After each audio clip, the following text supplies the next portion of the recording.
ಎಲ್ಲರಿಗೂ ನಮಸ್ಕಾರ. ಇದು ಮೀಡಿಯಾ ವಾಚ್. ನಾನು Shashidhar Bhat.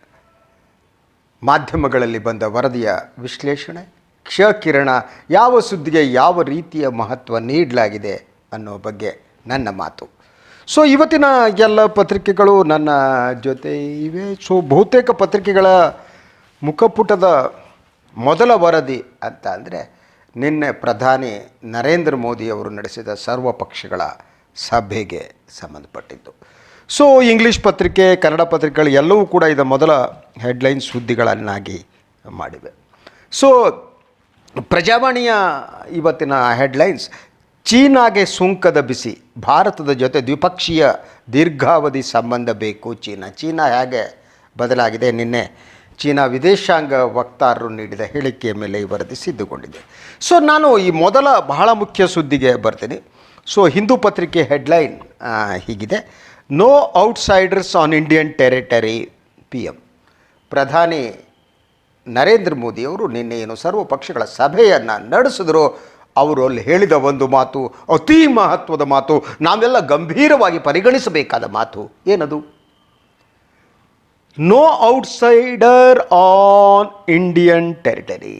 No outsiders on Indian territory ಅಂದರೆ ಭಾರತದ ಭೂಪ್ರದೇಶದ ಒಳಗಡೆ ಹೊರಗಿನವರು ಯಾರೂ ಬಂದಿಲ್ಲ.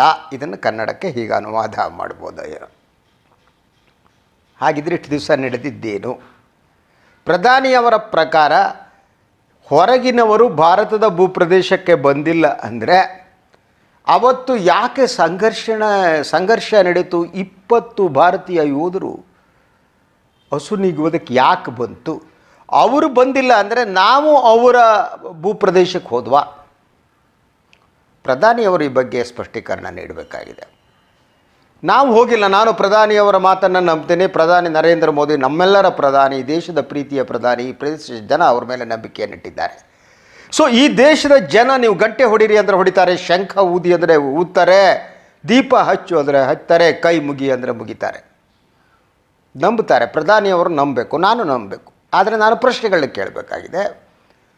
ಯಾವುದೇ ವಿದೇಶಿಯರು ನಮ್ಮ ಭೂಭಾಗದ ಒಳಗೆ ಬಂದಿಲ್ಲ ಅಂತಾದರೆ ನಮ್ಮವರು ಅಲ್ಲಿ ಹೋಗಿ ಹೊಡೆತ ತಿಂದು ಬಂದಿದ್ದು ಯಾಕೆ? ಈ ಪ್ರಶ್ನೆಗೆ ಪ್ರಧಾನಿ ಉತ್ತರ ಕೊಡಬೇಕು. ಒಂದು. ಎರಡನೇದಾಗಿ ನಮಗೆ ಭಾಳ ಸ್ಪಷ್ಟವಾಗಿ ಗೊತ್ತಿದೆ ಏನು ಅಂತ ಅಂದರೆ, ಇಡೀ ಚೀನಾದ ಸೈನ್ಯ ಎಲ್ಲಿದೆ ಅನ್ನೋದು ನಮಗೆ ಗೊತ್ತಿದ್ದಂಥದ್ದು. ಆ ಸ್ಥಳ ನಮಗೆ ಗೊತ್ತು ಅಲ್ವಾ? ಆ ವ್ಯಾಲಿ ಸ್ಥಳ ಗೊತ್ತು, ಅಲ್ಲಿ ಚೀನಾದವರಿದ್ದಾರೆ. ಅಂದರೆ ಅದು ಚೀನಾದ ಭಾಗ ಅಂತ ನಾವು ಒಪ್ಕೊಂಡಿದ್ದೀವಿ. ಆ ಪ್ರಧಾನಿಯವರು ಒಪ್ಕೊಂಡಿದ್ದಾರೆ. ಒಂದು ಪ್ರಶ್ನೆ. ಎರಡನೇದು, ನಿನ್ನೆ ಸೇನಾ ಮುಖ್ಯಸ್ಥರು ಒಂದು ಹೇಳಿಕೆಯನ್ನು ನೀಡಿದ್ದಾರೆ.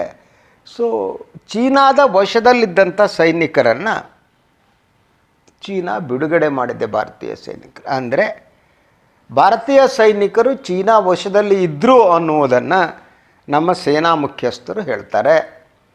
ಅಂದರೆ ಇಲ್ಲಿ ವ್ಯತ್ಯಾಸ, ಪ್ರಧಾನಿಯವರ ಹೇಳಿಕೆಗೂ ಸೇನಾ ಮುಖ್ಯಸ್ಥರ ಹೇಳಿಕೆಗೂ ವ್ಯತ್ಯಾಸ ಇದೆ. ನಾನು ಪ್ರಧಾನಿಯವರ ಮೊದಲನೇದಾಗಿ ನಂಬ್ತೀನಿ. ಮೋಸ್ಟ್ ಪ್ರಾಬಬ್ಲಿ ಸೇನಾ ಮುಖ್ಯಸ್ಥರು ಸುಳ್ಳು ಹೇಳಿರಬೇಕು.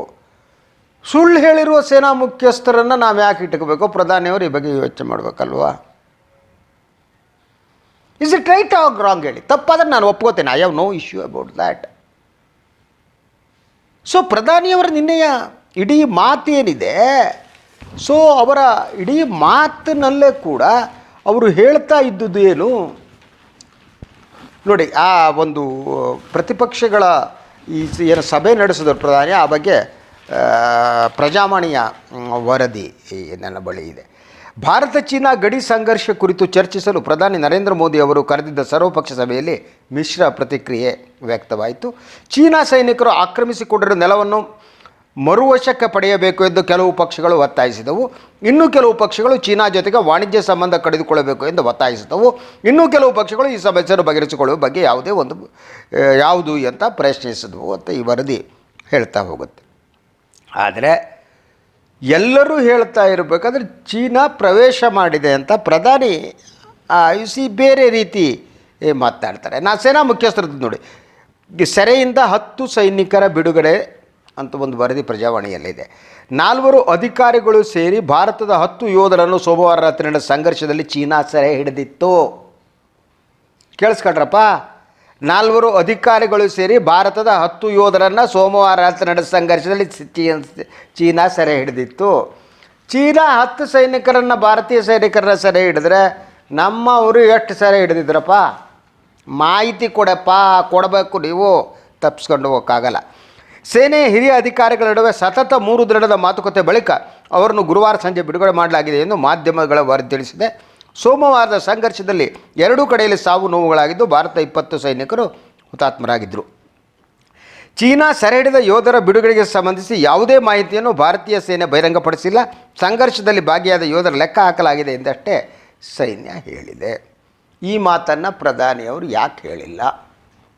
ಸರ್ವಪಕ್ಷಗಳ ಸಭೆಯಲ್ಲೂ ಕೂಡ ಪ್ರಧಾನಿಯವರೇ ರಾಜಕಾರಣ ನಾನು ನಂಬಲ್ಲ. ಐ ಡೋಂಟ್ ಬಿಲೀವ್ ನಮ್ಮ ದೇಶದ ಪ್ರಧಾನಿ ರಾಜಕಾರಣ ಮಾಡಲ್ಲ. ಆದರೆ ನೋಡಿ, ಸರ್ವಪಕ್ಷದ ಸಭೆ AAP RJD ಹೊರಗಿಟ್ಟಿದ್ದಕ್ಕೆ ತೀವ್ರ ಆಕ್ಷೇಪ. ನೀವು ಯಾವ ಮಾನದಂಡದ ಮೇಲೆ ನೀವು ಸರ್ವಪಕ್ಷಗಳ ಸಭೆಗೆ ನಾಯಕರನ್ನ ಆಯ್ಕೆ ಮಾಡಿದ್ರಿ? ಇಲ್ಲೂ ಪಾಲಿಟಿಕ್ಸ್ ಅಲ್ವಾ ನಿಮ್ಮದು, ರಾಜಕೀಯ ಅಲ್ವಾ? ನೋಡಿ ಈ ವರದಿ ನೋಡಿ. ಗಾಲ್ವಾನ್ ಕಣಿವೆಯಲ್ಲಿ ಭಾರತ ಮತ್ತು ಚೀನಾ ಸೈನಿಕರ ಸಂಘರ್ಷ ಹಾಗೂ ಗಡಿ ಬಿಕ್ಕಟ್ಟಿನ ಕುರಿತು ಚರ್ಚಿಸಲು ಪ್ರಧಾನಿ ನರೇಂದ್ರ ಮೋದಿ ಅವರು ಕರೆದಿದ್ದ ಸರ್ವಪಕ್ಷ ಸಭೆಯಿಂದ AAP ಮತ್ತು ಬಿಹಾರದ RJDಯನ್ನು ದೂರ ಇಡಲಾಗಿತ್ತು. 5 ಸಂಸದರನ್ನು ಹೊಂದಿರುವ ಪಕ್ಷಗಳನ್ನು ಮಾತ್ರ ಸಭೆಗೆ ಕರೆಯಲಾಗಿದೆ ಎಂದು ಸರ್ಕಾರ ಹೇಳಿದೆ. ಆದರೆ 5ಕ್ಕಿಂತ ಕಡಿಮೆ ಸಂಸದರನ್ನು ಹೊಂದಿರುವ ಪಕ್ಷಗಳನ್ನು ಸಭೆಗೆ ಆಹ್ವಾನಿಸಿ RJD ಮತ್ತು AAPಯನ್ನು ದೂರ ಇಟ್ಟಿರುವುದಕ್ಕೆ ಹಲವು ಪಕ್ಷಗಳು ಆಕ್ಷೇಪ ವ್ಯಕ್ತಪಡಿಸಿದರು. 5 ಸಂಸದರಿದ್ದವ್ರನ್ನ ಮಾತ್ರ ಕರಿತೀವಿ ಅಂತೀರಿ, ನಿಮಗೆ ಬೇಕಾದರೆ 5 ಸಂಸದರಿಗಿಂತ ಕಡಿಮೆ ಇರುವವರನ್ನು ಕರಿತೀರಿ. ರಾಜಕಾರಣ ಅಲ್ವಾ? ನಾನು ಇಂಥದ್ದನ್ನು ಪ್ರಧಾನಿಯವರಿಂದ ನಿರೀಕ್ಷೆ ಮಾಡಲ್ಲ, ನಾನು ಇಂಥದ್ದನ್ನು ಕೇಂದ್ರ ಸರ್ಕಾರದಿಂದ ನಿರೀಕ್ಷೆ ಮಾಡಲ್ಲ. ನೀವು ಕೇಂದ್ರ ಸರ್ಕಾರ ಸಣ್ಣ ಪುಟ್ಟ ಚಿಲ್ಲರೆ ರಾಜಕಾರಣವನ್ನು ಮಾಡೋದಿದೆಯಲ್ಲ, ಇದು ಎಷ್ಟರ ಮಟ್ಟಿಗೆ ಸರಿ ಅಂತ ನೋಡಿ. RJD ನಾಯಕರು ಒಂದು ಸ್ಟೇಟ್ಮೆಂಟ್ ಈ ಬಗ್ಗೆ ಕೊಟ್ಟಿದ್ದಾರೆ. ರಾಜ್ಯಸಭೆಯಲ್ಲಿ RJDಯ 5 ಸಂಸದರಿದ್ದಾರೆ. ಸಭೆಯಲ್ಲಿ ಪಾಲ್ಗೊಳ್ಳಲು ನಾವು ಅರ್ಹರಾಗಿದ್ದೇವೆ, ಆದರೂ ನಮ್ಮ ಕೈ ಬಿಡಲಾಗಿದೆ. ಒಂದು ರಾಜಕೀಯ ಪಕ್ಷ 5 ಸಂಸದರಿದ್ದವ್ರನ್ನು ಬೇಡ್ಕೋಬೇಕಾ ನಮ್ಮನ್ನು ಕರೆದು ಕೇಳಿ ಅಂಥೇಳಿ? ಆ ಸ್ಥಿತಿಗೆ ತಂದಿಟ್ರ ನೀವು ಅಲ್ವಾ? AAP ನಾಯಕ ಸಂಜಯ್ ಸಿಂಗ್ ಹೇಳ್ತಾರೆ, ನೀವು ಎಲ್ಲರ ಜೊತೆ ಎಲ್ಲರ ವಿಕಾಸ ಎಂದು ಗೋಷ್ಠಿಗೆ ಹೋಗುತ್ತೀರಿ, ಆದರೆ ನೀವು ಯಾರನ್ನೂ ನಿಮ್ಮೊಂದಿಗೆ ಕರೆದೊಯ್ಯುವುದಿಲ್ಲ. ಗಡಿಯಲ್ಲಿ ಏನಾಗುತ್ತಿದೆ ಎಂಬುದನ್ನು ನೀವು ಮುಚ್ಚಿಡುತ್ತಿದ್ದೀರಿ. ಈ ವಿಚಾರದಲ್ಲಿ ಅನುಮಾನ ಇಲ್ಲ. ಇವತ್ತು ಕೂಡ ಗಡಿಯಲ್ಲಿ ಏನು ನಡೀತಾ ಇದೆ ಅಂತ ಸ್ಪಷ್ಟವಾದಂಥ ಮಾಹಿತಿ ಇಲ್ಲವೇ ಇಲ್ಲ. ನೀವು ಸಿಸ್ಟಮೆಟಿಕ್ಕಾಗಿ ಜನರ ಲಕ್ಷ್ಯವನ್ನು ಬೇರೆ ಕಡೆ ಸೆಳೆಯೋದಕ್ಕೆ ಯತ್ನ ಮಾಡ್ತೀರಿ. ಮಾಧ್ಯಮಗಳನ್ನ ಬಳಸ್ಕೊಂಡು ನೆಹರು ಇದ್ದಾಗ ಏನಾಗಿತ್ತು ಅನ್ನೋದೇ ಇವತ್ತಿನ ಚರ್ಚೆ ವಿಚಾರ ಮಾಡ್ತಾಯಿದ್ರಿ. 40-50 ವರ್ಷಗಳಿಂದ 60 ವರ್ಷದ ಹಿಂದೆ ಏನಾಗಿತ್ತು ಅನ್ನೋದು ನೆನಪಿರಬೇಕು ಕಡೆ. ಅದು ಇವತ್ತು ಚರ್ಚೆಯ ವಿಚಾರ ಅಲ್ಲ. ಯಾಕಂದರೆ ಇತಿಹಾಸ ಅದೊಂದು ಬದಲಾಯಿಸೋಕ್ಕಾಗಲ್ಲ. ಅದು ನೆಹರು ತಪ್ಪು ಮಾಡಿದ್ರು ಕಡ್ರಿ, ಮುಗೀತು. ನಿಮ್ಮದು ಹೇಳ್ರಪ್ಪ, ನೀವೇನು ಮಾಡ್ತಿದ್ದೀರಿ? ಎಟ್ಲೀಸ್ಟ್ ಜನರ ಮುಂದೆ ನೀವೇನು ಮಾಡ್ತಿದ್ದೀರಿ ಅನ್ನೋದನ್ನು ಹೇಳಬೇಕಲ್ವಾ? ಅದು ನಮ್ಮೆಲ್ಲರ ಹಕ್ಕಲ್ವಾ? ಈ ದೇಶ ಜನರ ಹಕ್ಕಲ್ವಾ? ಎಲ್ಲವನ್ನ ಮುಚ್ಚಿಡ್ತಿದ್ದೀರಿ. ಯಾಕೆ ಹೇಳ್ತಾ ಇಲ್ಲ ನೀವು? ಗಡಿಯಲ್ಲಿ ಹೀಗಾಗಿದೆ ಅಂತ ಪ್ರಧಾನಿಯ ಹೇಳಿಕೆಯೇ ವಿವಾದಾತ್ಮಕ ಸ್ಥಳ ಏನಿದೆ, ಆ ವಿವಾದಾತ್ಮಕ ಸ್ಥಳವನ್ನು, ವ್ಯಾಲಿಯನ್ನು ಈಗ ಚೀನಾಕ್ಕೆ ಕೊಟ್ಟಂತಾಗಿದೆ. ಚೀನಾ ಇದೆ ಅಲ್ಲಿ, ಅದು ವಿವಾದಾತ್ಮಕ ಪ್ರದೇಶ ಅಲ್ವಾ? ಹೌದು ಅಲ್ಲ? ಯೋಚನೆ ಮಾಡಿ. ಗಾಲ್ವಾನ್ ಕಣಿವೆ ಅನ್ನುವುದೇ ವಿವಾದಾತ್ಮಕ. ಅದು ಎಂದೂ ಕೂಡ ಆ ಪ್ರದೇಶವನ್ನು ಚೀನಾ ತನ್ನದು ಅಂತ ಕ್ಲೇಮ್ ಮಾಡಿರಲಿಲ್ಲ. ಈ ಕ್ಲೇಮ್ ಮಾಡಿ ಬಂದು ಗೂಟ ಹೊಡೆದು ಕೂತಿದೆ.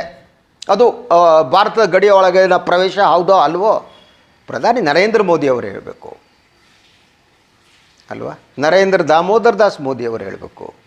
ನಾವು ಕೇಳ್ತೀವಿ, ನಮ್ಮ ಹಕ್ಕು, ನಮ್ಮ ಪ್ರೀತಿಯ ಪ್ರಧಾನಿ ಹೇಳಬೇಕು, ನೀವು ಮುಚ್ಚಿಟ್ಕೊಂಡ್ರೆ ಆಗಲ್ಲ ಅಂತ ನಾವು ಹೇಳ್ತೀವಿ ಅದನ್ನು ಅಲ್ವಾ? ಆದರೆ ಆ ವಿಚಾರವನ್ನು ಹೇಳ್ತಾ ಇಲ್ಲ. ಸೇನಾ ಪತ್ರಕರ್ತರು ಒಂದು ರೀತಿ ಹೇಳಿಕೆಯನ್ನು ಕೊಡ್ತಾರೆ, ಸೇನೆಯ ಮೂಲಗಳು ಒಂದು ರೀತಿ ಹೇಳಿಕೆಯನ್ನು ಕೊಡ್ತವೆ, ಈ ಕಡೆ ಪ್ರಧಾನಿಯವರು ಒಂದು ರೀತಿ ಹೇಳಿಕೆ ಕೊಡ್ತಾರೆ. ಆದ್ದರಿಂದ ಪ್ರಧಾನಿಯವರ ಈ ಹೇಳಿಕೆ ಏನಿದೆ, ಈ ಹೇಳಿಕೆ ನನಗನ್ನಿಸುವಾಗ ಭಾಳ ಅಪಾಯಕಾರಿಯಾದ ಹೇಳಿಕೆಯನ್ನು ನಮ್ಮ ಪ್ರಧಾನಿಯವರು ನೀಡಿಬಿಟ್ಟಿದ್ದಾರೆ. ಸೊ ಆ ಮೂಲಕ ನಮ್ಮ ಕ್ಲೇಮ್ ಏನಿದೆ, ನಮ್ಮ case weaker, no outsiders on Indian territory PM ಅಂದರೆ ಎಲ್ಲಿ ಚೀನಾ ಸೈನ್ಯ ಬಂದಿದೆಯೋ ಅದು ಇಂಡಿಯನ್ ಟೆರಿಟರಿ ಅಲ್ಲ ಅಂತವ್ರನ್ನಂಗಾಯಿತು. ನಾವು ಕ್ಲೇಮ್ ಮಾಡಬೇಕು. ನಾನು ಮೊನ್ನೆನೂ ಹೇಳಿದೆ, ನಾವು ಮಾನಸ ಸರೋವರದಲ್ಲಿ ಕ್ಲೇಮ್ ಮಾಡಬೇಕು. ಮಾನಸ ಸರೋವರ ನಮ್ಮದು ಅಂತ ನಾನು ಇದು ಮಾಡೋದು. ಹಿಂದೂಗಳ ಭಾಳ ಪವಿತ್ರವಾದ್ದು ಮಾನಸ ಸರೋವರ, ಅದು ಚೀನಾದಲ್ಲಿ, ಅದು ನಮ್ಮದೇ ಅಂತ ಹೇಳ್ತೀನಿ ನಾನು. ನಾವು ಹೇಳೋದು ಬೇರೆ, ಆದರೆ ಪ್ರಧಾನಿಯವರು ಹೇಳೋದು ಬೇರೆ. ಪ್ರಧಾನಿ ಈ ದೇಶದ ಒಬ್ಬ ಜವಾಬ್ದಾರಿಯುತ ವ್ಯಕ್ತಿ. ಇಡೀ ದೇಶದ ಜವಾಬ್ದಾರಿಯನ್ನು ಅವರಿಗೆ ಕೊಟ್ಟಿದ್ವಿ. ಯಾಕೆ ಹೀಗೆ ಮಾಡ್ತಿದ್ದಾರೆ ಪ್ರಧಾನಿಗಳು ಅಂತ. ಸೊ ಅದಕ್ಕೆ ನನಗೆ ಕೆಲವು ವಿಚಾರಗಳು ಅನ್ನಿಸ್ತಾ ಇದೆ. ಅದನ್ನು ತಮ್ಮ ಜೊತೆ ನಾನು ಹಂಚ್ಕೋಬೇಕು ಅಂತ ಅಂದ್ಕೊಂಡಿದ್ದೇನೆ. ಅದು ಇವತ್ತಿನ ಪ್ರಜಾವಾಣಿಯಲ್ಲಿ ಬಂದ ಒಂದು ಲೇಖನ ಅಂತ. ಅದು ಭಾಳ ನನಗೆ ಮಹತ್ವದ್ದು ಅಂತ ಅನ್ನಿಸ್ತು. ಅದು ಇಡೀ ಪ್ರಧಾನಿಯವರು ಯಾಕೆ ಹೀಗೆ ಮಾಡ್ತಿದ್ದಾರೆ ಅನ್ನೋ ನನ್ನ ಪ್ರಶ್ನೆಗೆ ಇಲ್ಲಿ ಉತ್ತರ ಸಿಗುತ್ತೆ ಅಂತ ಅಂದ್ಕೊಂಡಿದ್ದೀನಿ. ಪ್ರಜಾವಾಣಿಯ ಲೀಡರ್ ಪೇಜ್ನಲ್ಲಿ ಇದ್ದಂಥ ಲೇಖನ ಅದು. ಆ ಲೇಖನವನ್ನು ಬರೆದವರು ರವಿ ಜೋಶಿ ಅವರು. ಈ ಲೇಖನ 2014ರಲ್ಲಿ ರಚನೆಯಾಗಿದ್ದು BJP ನೇತೃತ್ವದ ಸರ್ಕಾರ, 2019ರಲ್ಲಿ ಆಗಿದ್ದು ಮೋದಿ ಸರ್ಕಾರ ಅಂತ ರವಿ ಜೋಶಿ ಭಾಳ ಅದ್ಭುತವಾಗಿ ಇದನ್ನು ವಿಶ್ಲೇಷಣೆ ಮಾಡ್ತಾರೆ. ಇವರು ಕ್ಯಾಬಿನೆಟ್ ಏನಿದೆ ಅದರ ಸಚಿವಾಲಯದ ಮಾಜಿ ಅಧಿಕಾರಿಯಾಗಿದ್ದಾರೆ.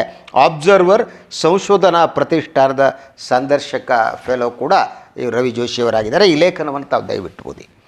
ಅವರು ಹೇಳ್ತಾರೆ 2014ರಲ್ಲಿ ರಚನೆಯಾದದ್ದು BJP ಸರ್ಕಾರ, 19 ಮೋದಿ ಸರ್ಕಾರ ಅಂತ. ಇದೇ ವ್ಯತ್ಯಾಸ. BJP ಸರ್ಕಾರವೇ ಮೋದಿ ಸರ್ಕಾರ ಅಲ್ಲ, ಮೋದಿ ಸರ್ಕಾರವೇ BJP ಸರ್ಕಾರ ಅಲ್ಲ. ಸೊ ಇದರ ಕೆಲವು ಅಂಶಗಳನ್ನು, ಕೆಲವು ಪ್ಯಾರಗಳನ್ನು ಓದಿ ಹೇಳಿಬಿಟ್ಟು ನನ್ನ ಅಭಿಪ್ರಾಯವನ್ನು ನಾನು ಹೇಳ್ಬೋದು ಅನ್ಸುತ್ತೆ. 2019ರ ಲೋಕಸಭಾ ಚುನಾವಣೆಯ ನಂತರ ಭಾರತದ ರಾಜಕೀಯದಲ್ಲಿ ಒಂದು ಪರಿವರ್ತನೆಯ ವಿದ್ಯಮಾನ ಕಂಡುಬಂತು. 2014ರ ಲೋಕಸಭಾ ಚುನಾವಣೆಯು BJP ನೇತೃತ್ವದ ಸರ್ಕಾರದ ರಚನೆಗೆ ಕಾರಣ ಆಯಿತು. 2019ರ ಚುನಾವಣೆಯ ಮೋದಿ ಸರ್ಕಾರದ ರಚನೆ ಕಾರಣ ಆಯಿತು. ಇವೆರಡೂ ಸ್ಪಷ್ಟವಾಗಿ ಬೇರೆ ಬೇರೆ. ಪ್ರಜಾತಾಂತ್ರಿಕ ನಿಯಮಗಳಿಗೆ ಬದ್ಧವಾಗಿರುವ ರಾಜಕೀಯ ಪಕ್ಷವೊಂದು ತಮ್ಮನ್ನು ಆಳುತ್ತಿದೆ ಎಂದು ಯಾರಾದರೂ ಭಾವಿಸಿದರೆ ಹಾಗೆ ಭಾವಿಸಿರುವುದು ದೊಡ್ಡ ತಪ್ಪು. ಅಧಿಕಾರದಲ್ಲಿ ಮೇಲೆ ಬರಲು ಪಕ್ಷದ ವ್ಯವಸ್ಥೆಯನ್ನು ಏಣಿಯಂತೆ ಬೆಳೆಸಿಕೊಳ್ಳಾಯಿತು. ಆ ವ್ಯವಸ್ಥೆಯನ್ನು ಒದ್ದು ಬಹಳ ಕಾಲ ಸದ್ದಿದೆ. ಸೊ BJP ಇಡೀ ರಾಜಕಾರಣದಲ್ಲಿ ಇವತ್ತು BJP ಅನ್ನುವ ಪಕ್ಷ ಏನಿದೆ ಅದು ನೇಪಥ್ಯಕ್ಕೆ ಸೇರಿದಿದೆ. ಪ್ರತಿಯೊಂದು ಮೋದಿಮಯ ಆಗಿದೆ ಅಂತ. BJP ಪಕ್ಷ ಅನ್ನೋದೇ ಇಲ್ಲ, ಇರುವುದು ಮೋದಿ ಮಾತ್ರ ಅನ್ನುವುದನ್ನು ಇವರು ಹೇಳ್ತಾ ಹೋಗ್ತಾರೆ. ಮೋದಿ ಸರ್ಕಾರ ರಚನೆಯತ್ತ ದೃಢವಾದ ಹಾಗೂ ಆರಂಭಿಕ ಹೆಜ್ಜೆಗಳನ್ನು 2014ರ ಚುನಾವಣೆ ಮುಗಿದ ತಕ್ಷಣ ಇರಿಸಲಾಯಿತು. ಪಕ್ಷದ ಹಿರಿಯರ ಬಗ್ಗೆ ಸೌಜನ್ಯ ತೋರದೆ ಅವರಿಗೆ ಮಾರ್ಗದರ್ಶಕ ಮಂಡಳದಲ್ಲಿ ಕೆಲಸ ಇಲ್ಲದ ಹುದ್ದೆಗಳನ್ನ ನೀಡಲಾಯಿತು. BJPಯ ರಾಷ್ಟ್ರೀಯ ಅಧ್ಯಕ್ಷರಾಗಿ ಹೊಸದಾಗಿ ಆಯ್ಕೆಯಾದ ಅಮಿತ್ ಶಾ ಅವರು ಪಕ್ಷದ ನೂತನ ಸಂಸದೀಯ ಮಂಡಳಿಯ ರಚನೆಯನ್ನು ಪ್ರಕಟಿಸಿದ್ರು. ಅದರಲ್ಲಿ ಪಕ್ಷದ 3 ಸಂಸ್ಥಾಪಕ ಸದಸ್ಯರು ಇರಲೇ ಇಲ್ಲ. ಅಟಲ್ ಬಿಹಾರಿ ವಾಜಪೇಯಿ ಅವರು ಪಾರ್ಶ್ವವಾಯುಗೆ ತುತ್ತಾಗಿದ್ದರು. ಅದು ಅವರು ಸರಿಯಾಗಿ ಮಾತನಾಡದಂತೆ, ಮಾಮೂಲಿನಲ್ಲಿ ಓಡಾಡದಂತೆ ಮಾಡಿತ್ತು. LK ಅಡ್ವಾಣಿ ಮತ್ತು ಮುರಳಿ ಮನೋಹರ್ ಜೋಶಿ ಇಬ್ಬರು ಆಗ ಸಂಸದರಾಗಿದ್ದರು. ಹೇಗೆ BJP ಏನಿದೆ ಅದು ಮೋದಿಮಯವಾದ್ದನ್ನು ವಿವರಿಸ್ತಾ ಹೋಗ್ತಾರೆ. ಹಾಗೆಯೇ ಸುಷ್ಮಾ ಸ್ವರಾಜ್ ಮತ್ತು ರಾಜನಾಥ್ ಸಿಂಗ್ರನ್ನು ಹೇಗೆ ನೆಗ್ಲೆಕ್ಟ್ ಮಾಡಲಾಯಿತು ಅನ್ನೋದು ಮಾಡ್ತಾ ಓವರಾಲ್ ಮನಸ್ಥಿತಿ ಹೇಗೆ ರೂಪುಗೊಳಿಸಲಾಯಿತು ಅನ್ನೋದಕ್ಕೂ ಒಂದು ಸಾಲ ಹೇಳ್ತಾರೆ ಅವರು. ಪ್ರಧಾನಿ ಮೋದಿ ಅವರ ಕೃಪೆಯಿಂದಾಗಿ ನೀವು ಸಂಪುಟದಲ್ಲಿ ಇದ್ದೀರಿ ಎಂಬುದನ್ನು ಬಹುಬೇಗ ಮನವರಿಕೆ ಮಾಡಿಕೊಡೋ ಯತ್ನ ಮಾಡಲಾಯಿತು. ಆದರೆ ಇಡೀ ಸಂಪುಟ ಅಂದರೆ ಮೋದಿ, ಮೋದಿ ಅಂದರೆ ಸಂಪುಟ ಅಂತ ಮಾಡಲಾಯಿತು. ಅದೇ ರೀತಿ ಮೋದಿ ಅಂದರೆ ದೇಶ, ದೇಶ ಅಂದರೆ ಮೋದಿ ಅಂತ ಮಾಡಲಾಯಿತು. ಅದೇ ರೀತಿ ದೇಶ ಪ್ರೇಮ ಅನ್ನುವುದು ಮೋದಿ ಪ್ರೇಮವಾಗಿ ಪರಿವರ್ತನೆ ಮಾಡಲಾಯಿತು. ಮೋದಿ ಪ್ರೇಮ ದೇಶ ಪ್ರೇಮ ಆಗೋಯಿತು. ಮೋದಿಯನ್ನು ನೀವು ವಿರೋಧಿಸಿದರೆ ದೇಶವನ್ನು ವಿರೋಧಿಸ್ತೀರಿ ಅನ್ನೋ ವಾತಾವರಣ ಸೃಷ್ಟಿ ಮಾಡಲಾಯಿತು. ಮೋದಿಯವರು ತಪ್ಪು ಮಾಡ್ತಿದ್ದಾರೆ ಅಂದರೆ ದೇಶದ್ರೋಹಿ ಅನ್ನೋ ಪಟ್ಟವನ್ನು ಕಟ್ಟಲಾಯಿತು. ಇದೆಲ್ಲವನ್ನೂ ಕೂಡ ಈ ಸ್ಥಿತಿಯನ್ನು ಅವರು ವಿವರಿಸ್ತಾ ಹೋಗ್ತಾರೆ. ಅದ್ರ ಜೊತೆಗೆ ಹೇಳ್ತಾರೆ ಈ 2019ರ ಲೋಕಸಭಾ ಚುನಾವಣೆಯಲ್ಲಿ ಒಂದು ಪ್ರಮುಖ ಸಂದೇಶವನ್ನು ರವಾನಿಸೋದಕ್ಕೆ ಒಂದು ಘೋಷವಾಕ್ಯ ಬಳಸಲಾಯಿತು ಅಂತಾರೆ ರವೀಂದ್ರ ಜೋಶಿ. ಮೋದಿ ಇದ್ದರೆ ಸಾಧ್ಯ ಎಂಬುದು ಆ ಘೋಷವಾಕ್ಯ. ನಿರ್ದಿಷ್ಟ ದಾಳಿಯ ಮೂಲಕ ಪಾಕಿಸ್ತಾನದ ಮೇಲೆ ಪ್ರತಿದಾಳಿ ನಡೆಸುವುದರಿರ್ಬೋದು, ದೇಶದಲ್ಲಿ ಜಗಳಗಂಟ ಅಲ್ಪಸಂಖ್ಯಾತ ಇನ್ವರ್ಟೆಡ್ ಕಾಮಾ ಸಮುದಾಯದಲ್ಲಿ ಹದ್ದುಬಸ್ತಿನಲ್ಲಿ ಇರಿಸುವುದಾಗಿರ್ಬೋದು, ಕಾಶ್ಮೀರದಲ್ಲಿ ಭಯೋತ್ಪಾದನೆಯನ್ನು ನಿಯಂತ್ರಿಸುವುದಾಗಿರ್ಬೋದು, ಭಾರತದಲ್ಲೇ ತಯಾರಿಸಿ ಅಭಿಯಾನ ಇರ್ಬೋದು, ಅಥವಾ ಭಾರತ ಅರ್ಥವ್ಯವಸ್ಥೆಯನ್ನು 375 ಲಕ್ಷ ಕೋಟಿಗೆ ಹಿಗ್ಗಿಸುವುದಿರ್ಬೋದು. ಇವೆಲ್ಲವೂ ಸಾಧ್ಯವಾಗೋದು ಮೋದಿ ಅವರ ಅಧಿಕಾರದಲ್ಲಿ ಮಾತ್ರ ಅಂತ ನಮಗೆ ಹೇಳಲಾಯಿತು. ಸೊ ಇದು ಒಂದು ರೀತಿ ವಾಮನ ತ್ರಿವಿಕ್ರಮನಾದ ಬಗೆ ಅಂತ ನಾನು ಅಂತೀನಿ. ಅಂದರೆ ಮೋದಿಯವರನ್ನು ಅವರ ವ್ಯಕ್ತಿತ್ವಕ್ಕಿಂತ ಲಕ್ಷ ಪಟ್ಟು ದೊಡ್ಡದಾಗಿ ಬೆಳೆಸಲಾಯಿತು.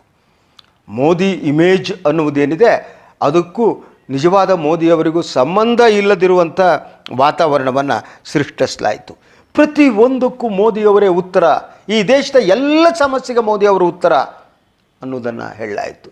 ಮೋದಿಯವರು ಉತ್ತರ ಅಲ್ಲ ಅಂತ ನೀವು ವಾಸ್ತವಿಕ ಮಾತನಾಡಿದರೆ ಮಾತನಾಡಿದವ್ರನ್ನ ಹಿಂಸಿಸುವ ಪ್ರವೃತ್ತಿ ಸ್ಟಾರ್ಟ್ ಆಯಿತು. ಒಂದು ವರದಿ ನೋಡ್ತಾ ಇದ್ದು, ಇದುವರೆಗೆ 300ಕ್ಕೂ ಹೆಚ್ಚು ಪತ್ರಕರ್ತರ ಮೇಲೆ ಪ್ರಕರಣಗಳನ್ನು ದಾಖಲಿಸಲಾಗಿದೆ ಅನ್ನುವುದು. ಸೊ ಅದರಂತೆ ದೇಶದ ಒಳಗಡೆ ಏನಾಯಿತು ಅನ್ನೋದು ನೋಡಿ, ಇಲ್ಲೊಂದು ಪ್ಯಾರಾ ನಾನು ಓದಬೇಕು ಅಂತ ಅನಿಸುತ್ತೆ. ಇಡೀ ನಾವೇನು ಗುಜರಾತ್ ಮಾದರಿ ಅಂತ ಮಾತಾಡ್ತೀವಿ, ಇಡೀ ಗುಜರಾತ್ ಆಡಳಿತ ವ್ಯವಸ್ಥೆಯನ್ನು ತಂದು ದೆಹಲಿಯಲ್ಲಿ ಕೂಡಿಸಲಾಯಿತು.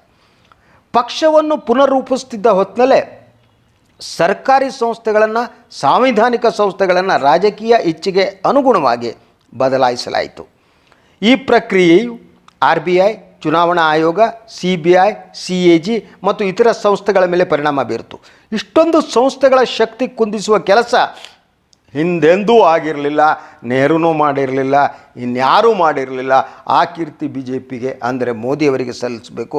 ಬಹುತೇಕ ಜನತಾಂತ್ರಿಕ ಸಂಸ್ಥೆಗಳ ಶಕ್ತಿಯನ್ನು ಕುಂದಿಸಲಾಯಿತು ಅನ್ನೋದು. ಕಳೆದ 6 ವರ್ಷಗಳಲ್ಲಿ ಆಗಿರುವಂತೆ ಗುಜರಾತ್ ಕೇಡರ್ನ IAS ಅಧಿಕಾರಿಗಳಿಗೆ ದೆಹಲಿಯಲ್ಲಿ ಈ ಮಟ್ಟಿಗಿನ ಪ್ರಭಾವ ಬೆಳೆಸಿಕೊಳ್ಳಲು ಹಿಂದೆಂದೂ ಸಾಧ್ಯವಾಗಿರಲಿಲ್ಲ. ಕೇಂದ್ರ ಸರ್ಕಾರದ ಜಂಟಿ ಕಾರ್ಯದರ್ಶಿ ಹುದ್ದೆಗಿಂತ ಮೇಲಿನವುಗಳಲ್ಲಿ ಒಟ್ಟು 370 ಜನ ಗುಜರಾತ್ ಕೇಡರ್ಸ್ IAS ಅಧಿಕಾರಿಗಳಿದ್ದಾರೆ ಕೇಂದ್ರದಲ್ಲಿ. ಅಂದರೆ ಇದು ಒಂದು ರೀತಿ ಗುಜರಾತ್ ಆಡಳಿತ ನಡೀತಾ ಇದೆ.